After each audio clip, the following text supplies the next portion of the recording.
Coming up, we have information about the death investigation on campus. WSU police said a call came in early this morning outside Stevenson Hall. And we have more on the residential hall enhancement fee. All that and more next on Murrow News 8. From the Northwest Public Broadcasting Studios on the campus of Washington State University, this is Murrow News 8. Good evening, I'm Austin Peppers. And I'm Celine Arif. Welcome to Murrow News 8. There is a death investigation on the WSU campus. WSU police say they found someone dead near the Stevenson complex early this morning. The call came in just after 12:30 a.m. WSU Police Chief Gary Jenkins told Murrow News 8 the male was college-aged and was found outside south of the dorm's towers. Police say there's no active threat to the community. The report was called in as a potential suicide. This has not been confirmed by authorities as they are working with the Whitman County Coroner's Office to find the cause of death and to identify the body. While the death investigation is going on, we sent our reporter Brinkley Hill live for more information. Brinkley.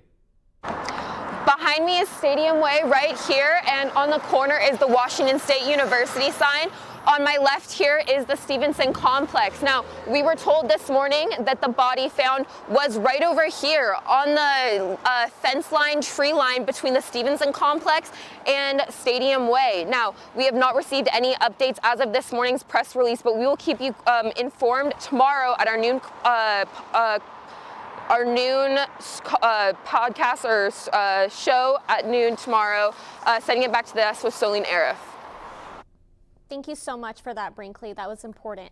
With everything that has been going on this semester, we sent Murrow News 8 correspondent Ariel Argel to get the pulse of campus. So like last night, I was just like hearing sirens. After finding out there was a body, yeah, it kind of creeped me out because I lived there. I think it's really interesting, especially with all that's been going on this semester. I remember sometime last year, something sort of like this kind of happened, but it definitely wasn't this severe. There is somewhat level of like safety kind of concern because no one really knows much about the information other than like what was like kind of given, and then everything else is kind of hearsay. I think it's kind of weird just because I live like right up there. So when I came home last night, I saw like all the cop cars and I was really confused. And it was honestly not shocking at this point. There's a lot of stuff that's been happening on campus with like the Moscow killers and then the guy that committed suicide also at Parham. And I think, at this point it's just not shocking. Thank you for that, Ariel. With everything going on right now, there are multiple mental health resources to turn to if you need help. All of those numbers for the resources can be found on the back of your Cougar card. Those resources include the National Suicide Prevention Hotline, the CAPS After Hours Crisis Line, the Crisis Text Line, and the WSU Pullman Police. Their phone numbers are shown here on your screen. If you need to reach out to any of these resources, please don't hesitate to call them. Washington State University is starting a $1.36 million upgrade to its biosafety laboratory. The main goal is to improve their infectious disease research and pandemic response capacity. Biosafety Level 3 labs have the ability to study infectious agents that may be transmitted through the air. The new upgrades will provide researchers with the latest technology to meet future challenges. A drug mainly used for animal pain relief is reportedly being used by drug dealers to cut costs, according to the White House. The Biden administration has declared xylazine as a possible emerging drug threat to the nation, being used to supplement drugs like fentanyl and cocaine to extend the high. More than 100,000 deaths have been linked to its use. The declaration does not naturally come with any funding to help fight the drug, but instead serves as a warning to its growing popularity among drug dealers. An update on the residential hall enhancement fee. WSU Housing and Dining Board have rejected the 2% fee, but have instead found $700,000 for next year's budget to be allocated towards hall enhancements.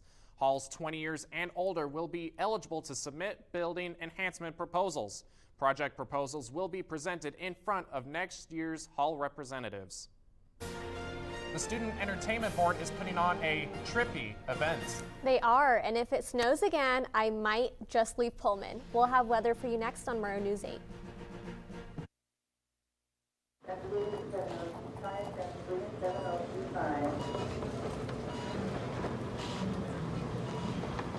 It's okay to be scared.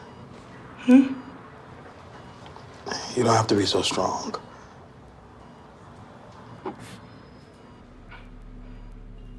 Strength is not optional. This is my mother, my purpose. Real muscle is lifting her spirits between bedpans and bad news from doctors that doubt her strength. Strength is buried in bills, managing meds, and swallowing those moments of, Mom, it's me, your daughter. Remember? My strength is super, but I'm still human, right? Look who's here. There she is. Thanks for your patience. How you feel? If you're caring for a loved one, visit aarp.org/caregiving for care guides and community, or call 1-877-333-5885. The City of Pullman's Community Development Director has ruled that a proposed rock pit on the edge of town does comply with state environmental regulations. A local developer hopes to operate a rock quarry on his farmland and use the locally sourced rock for a development he is constructing nearby. The developer says that producing the rock near the construction site will keep the material out of the neighborhoods. This ruling can be appealed to the City of Pullman's hearing examiner by 5 p.m. on Friday. The annual Cougs Give campaign is over today. Yesterday, Cougs Give raised $467,084 for 27 groups, including the College of Education and the Murrow College of Communication. Even though it's ended, if you'd still like to give a gift, you can at cougsgive.wsu.edu. Starting today, an inflatable luminarium structure is open to the general public right here on campus. Architects of Air de Dahlem is designed to immerse its visitors in a light show that has been open to millions of people worldwide over the last 30 years. Thursday through Sunday from noon to 6 p.m., you can visit the luminarium at the Grimes Way Playfield free of charge. Today was a rather cloudy day today here in Pullman. Danny, are we going to see some sunshine anytime soon? Austin, I wish I had better news for you, but for the time being, it's going to be a little crappy. So as you see today, it's 49, high of 49 with a low of 31, but it's going to feel a little bit cooler than that with that wind coming in from the west at 11 miles an hour. Sun came up at 6 in the morning and will set at about 7:34. And it's going to be a little cloudy. It's been overcast all day, and there's at least a chance for rain tonight. So if you take a look at tomorrow, we're going to see basically more of the same. It's going to be a little bit warmer, high of 50, low of 33. Just cloudy, shouldn't see any rain or snow tomorrow. That wind from the southeast at 5 to 8 miles an hour, and the sun rise and set around the same time. Now let's take a look over at the state map here, see what's going on around us. So over on the west side here, you'll see it's about the same temperatures as us, and a little bit rainier over in Olympia, but still not too bad. Seattle here, cloudy, not too much rain going on there. Over in the middle section of the state here, it's a lot nicer than it is anywhere else. We see a high of 56 in Yakima, high of 59 in Tri-Cities. It's sunny over in Yakima, it's cloudy in Tri-Cities. Overall looking pretty good there. Taking a look at what we got going on over in our neck of the woods, 53 in Spokane. It's a lot rainier over there, 49 in Pullman. Not too shabby, but if we take a look at the rest of the week, it's not looking too awesome. So this weekend, we have a little bit of stuff to look forward to. We got a nice day tomorrow, a pretty nice day on Saturday, and it's going to get all the way up to 63 on Sunday. The only thing is that's going to come with rain, unfortunately.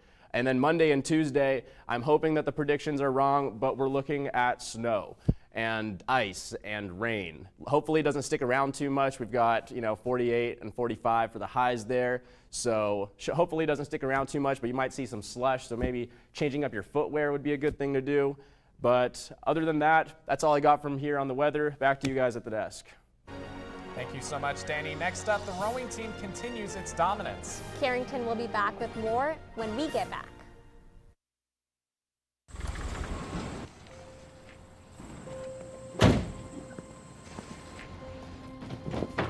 Dad, they took over my bedroom. Come on, come on. Okay, Dad. 1, 2, 3. Dad!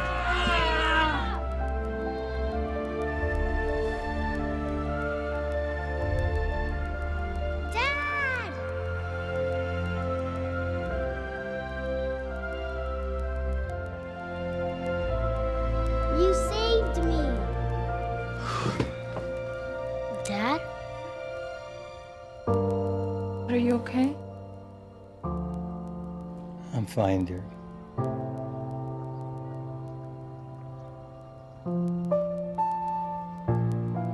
Your hero needs you now, and AARP is here to help. Find the care guides you need at aarp.org/caregiving. Hello, I'm Carrington Kincaid. Welcome back to Murrow News 8. The Cougs just came off an 11-2 non-conference win against Seattle U on Coder Field at Bellevue College campus Wednesday afternoon. WSU improved to 19-12 after recording 11 hits, with 7 Coug pitchers combining for 11 strikeouts. Leadoff hitter Jonah Avinskula reached base 4 times, scoring 3 times and stealing 2 bases, while Kyle Russell had 2 hits, 2 runs, 2 stolen bases, and drove 3 in WSU's return to Bailey Brayton on Friday at 7 p.m. to host Arizona for a weekend series. WSU women's rowing team defended their crown in the Folly Cup against Gonzaga on Wednesday, claiming the trophy for the 28th time in its 31-year history. WSU rowing will be in action next weekend when they travel to North Carolina to participate in the Lake Wheeler Invitational. The NBA playoffs have continued to show why playoff basketball is entertaining as it is. Yesterday, the Chicago Bulls came back from a 19-point deficit against the Toronto Raptors to keep their season alive. Zach LaVine and DeMar DeRozan combined for 62 points. The Bulls will have Miami Heat for tomorrow, the final spot in the Eastern Conference playoffs. Shai Gilgeous-Alexander and the Oklahoma City Thunder sent the New Orleans Pelicans home last night. Brandon Ingram in a late clutch 3-game pointer. But it wasn't enough. The Thunder will play Minnesota Timberwolves tomorrow night for the last spot in the Western Conference playoffs. Stick around. Oh. Thank you so much, Carrington. Stick around. We'll be right back. 1 in 3 adults has pre-diabetes. 1 in 3. That means it could be you, your favorite brother, your other brother, you, yes, your football buddy, your football buddy, you, the boss's boss. If 1 in 3 adults has pre-diabetes, that means it could be you, your barber, your barber's barber. Nice work. Thanks. You, your plumber, Breathe right into your foot. your plumber's masseuse. Yes.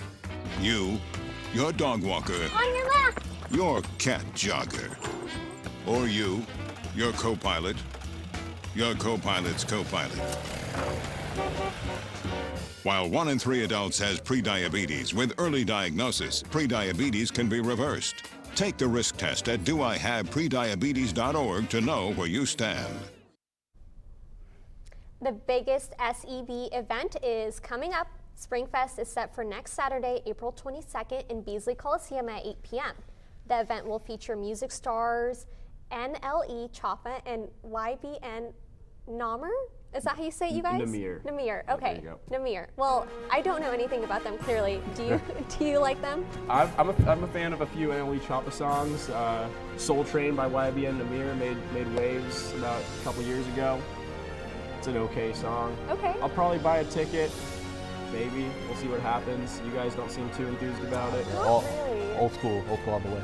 Yeah, I'm sorry. Yeah. Soul Train, though, is a really good song, though, I must say. Yeah. How about Soul Train the show? How about Soul Train? No one talks about Soul Train the show. Not Yeah, enough that's at where the least. music is. All right. Well, thanks for watching. If you missed anything in this or any of our previous newscasts, you can always watch us on our YouTube channel. More news can be found at nwpd.org/MN8, and you can follow us on Facebook and Twitter. Have a good night, everyone.